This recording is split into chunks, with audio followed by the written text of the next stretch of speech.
moment. I would say that what lies in front of us, perhaps for the first time, is the opportunity to make the foundational principles of our civilization conscious, explicit, and propositional. And in so doing, to pave the way for a genuine and mutually appreciative union of traditional conservatism and classic liberalism. To undertake such a venture, the first question that we must address is the nature of motivation for life, for being and becoming. And I think we've proceeded far enough in our philosophical, theological, and psychological, biological investigations to provide an answer to that. The default drives that motivate us, or personalities that possess us, might be regarded as those that foster a narrow and self-absorbed hedonism. And I would say that that's the default state that characterizes human immaturity. That possession by implicit, fragmented whim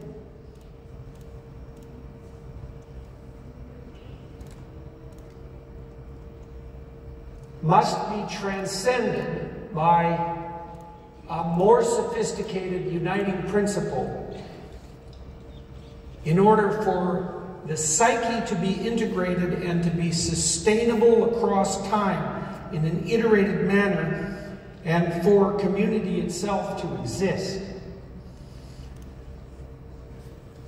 Hedonistic pleasure-seeking, the gratification of immediate desire, the simple avoidance of pain or displeasure, is not a principle that can improve when it's implemented or unite people in productive cooperation and competition so that a society can be established.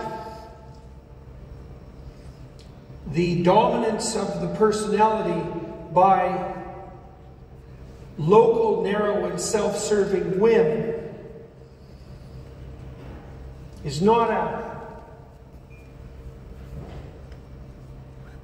playable or noble game, and it allies itself necessarily with the force that cynics, like the postmodernists, like the neo-Marxists, believe is the only viable uniting force, that of power. If you're motivated by nothing but the pursuit of your own subjective desire in the moment, or your desire to avoid the necessary pain that mature conduct involves, you have to turn to power to impose your narrow will on others, because if you're dominated by the immature longing for your immediate self-gratification, then it's all about you in the narrowest sense, and the only option you have in terms of your relationship with others is to turn to the force and compulsion that make them involuntary servants of your will. We've seen forever the dynamic between immature hedonism that fragments and that degenerates as it's played out, and the demand for the power that subjugates others to the will of the moment. Why is hedonism wrong? Why is power wrong, technically? I think it's because both of those motivating forces or sets of motivating forces degenerate when they're iterated. You can't go through life like an immature 2-year-old because you can't sustain your own existence while pursuing immediate gratification in the present. And you can't sustain a society in a productive and abundant manner over the medium to long run if you use power to subordinate the will of others involuntarily to your desires. The reason that the hedonistic proclivity, the fractionated hedonistic proclivity, and the drive to power are immoral is because they degenerate when they're implemented and iterated. The skeptics, it's particularly true of the postmodernists, this is the definition of postmodernism. Literally, the skeptics proclaim that there's no uniting meta-narrative other than that of power. And that's wrong. There is a uniting meta-narrative. And as I intimated at the beginning of this discussion, I believe we're now in a position where we can explicitly understand it. And that explicit understanding, in principle, could allow us to regain the necessary faith in the self-evident, so-called self-evident axioms in which our liberal democracies are nested. The biblical library that lays out the narrative principles upon which free Western societies are founded is an elaborated exploration of the theme of sacrifice. Taken at face value, the dramas of sacrifice that are portrayed in our foundational texts have an impenetrable and opaque quality. What does it mean to offer something of value to the divine? It's a drama that's predicated on the realization that sacrifice is by necessity the foundation of civilization.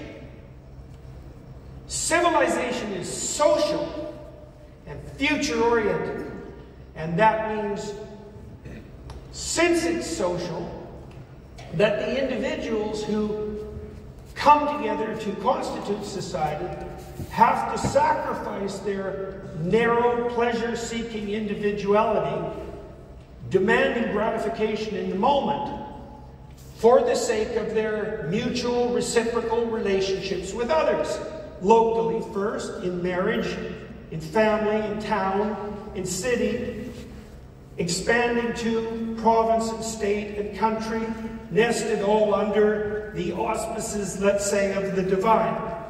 That's a sacrificial process.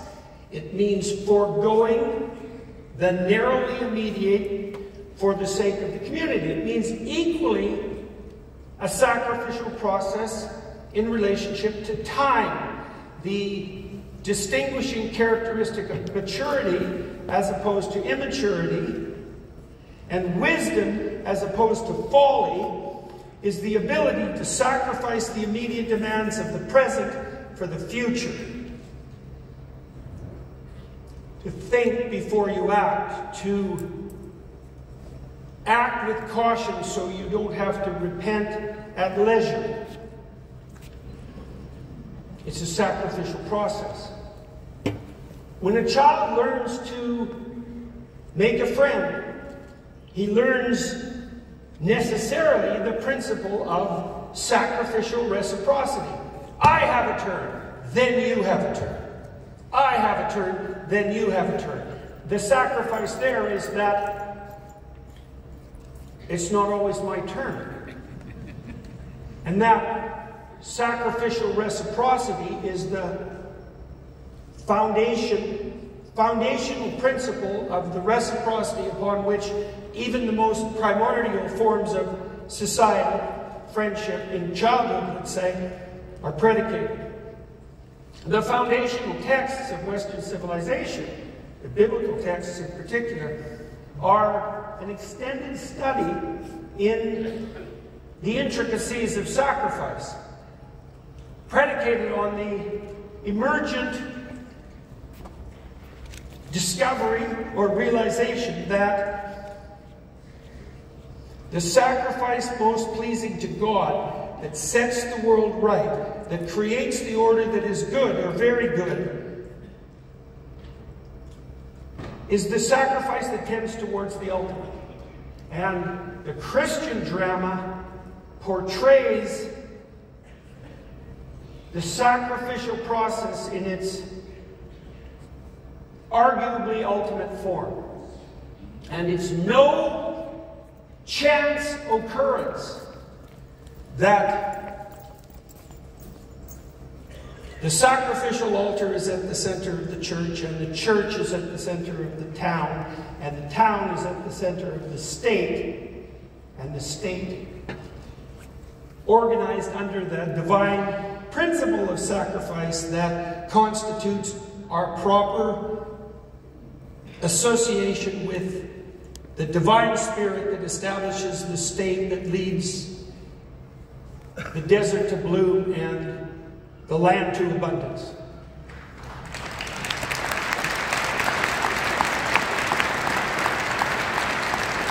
And it's not just sacrifice. It's voluntary self-sacrifice towards the highest possible end. That's the foundation of civilization. The postmodernists be damned. Which is virtually a certainty, by the way. Now, understanding this, I think, in a more explicit sense, to see that what we've been wrestling with for millennia is the movement towards the explicit formulation of the principle of voluntary upward self-sacrifice as the foundation of the community, as the foundation of abundance itself, as the precondition for the trust and reciprocity that enables us to compete and to cooperate so that we can produce societies that are endlessly productive. The explicit understanding of the centrality of that principle, in my estimation, allows for the intelligent union of the traditional Western conservative with the traditional Western classic liberal. The hypothesis being that the stage is set for the emergence of the liberal individualism that we associate with the free Western world. The stage is set for the emergence of that ethos when the bedrock of reciprocal voluntary self-sacrifice is established and firm. And the conservatives stand for the self-evident foundation of Western civilization, and the classic liberals stand for its manifestation at the level of the individual. A manifestation which only maintains its validity when the underlying presumption of voluntary self-sacrifice serves as the proper foundation. So what's this civilizational moment?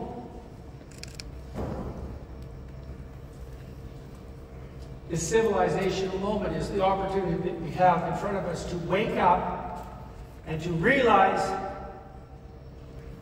consciously and explicitly the nature of the dream that has enveloped us for the thousands of years of Judeo-Christian civilization. That dream is the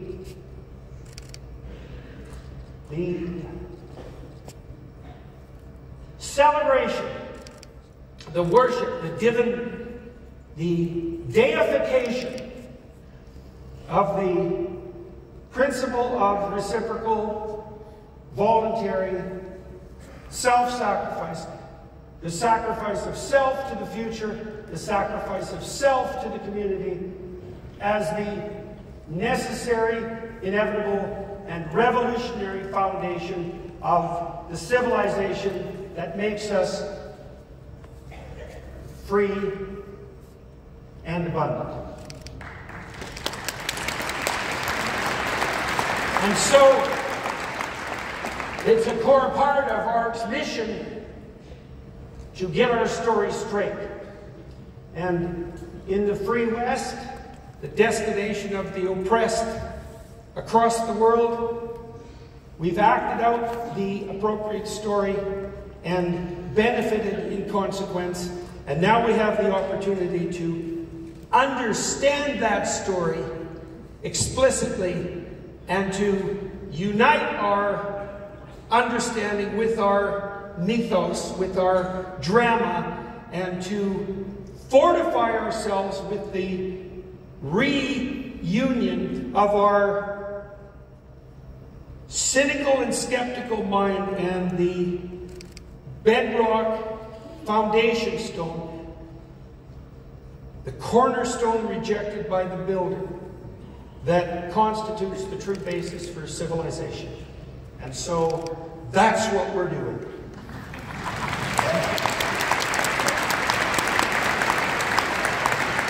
And so with that, we'll turn to some music.